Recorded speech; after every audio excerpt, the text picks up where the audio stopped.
And I've never really understood why people think it's such a good thing to be a stagnant society that's been around hundreds of years, 1,000 or what X number of years, a society that didn't even have dental care. Like, I've never understood why that's something that's considered to be a virtue. Like, who in their right mind wants to live immiserated for thousands of years? Like, I just don't understand. Like, or is it that I'm completely wrong and either it's the myth of the noble savage, or they've not even thought about it, or it's a kind of radical cultural egalitarianism and all cultures are the same?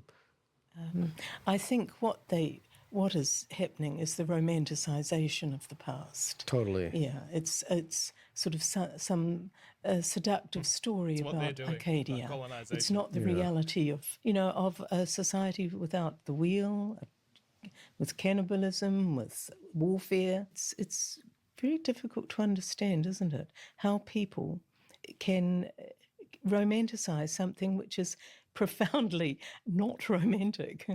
That's exactly what these people are doing with colonization.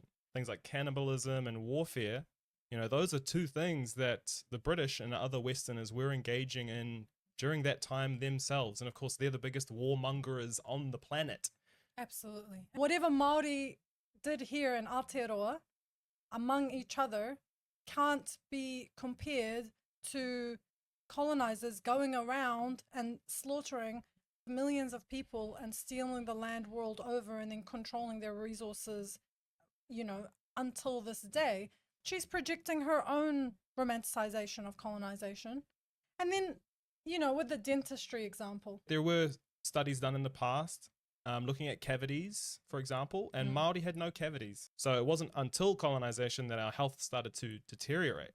For them to present this as an example of why the culture is inferior, and that was all their arguments for why that is. And of course, we ticked all of those things off. The only thing that's left is a wheel, which my people invented. So please keep that out of your mouth, white people. Thank you very much. Don't use it to score points against our fellow indigenous people. Here we go, the story about the wheel again. We all know the Iraqis invented the wheel. Come on, you can stop rubbing it in our faces. Center of civilization, Iraq, okay? Not my fault. Hey, she brought it up. It doesn't take a rocket scientist or a climate scientist to understand that the human trajectory that we're on is like on a urgent crash course to self-destruction. Yeah. It's not indigenous cultures that are causing that harm. They have this idea of indigenous cultures being stagnant and having done nothing until colonizers came there.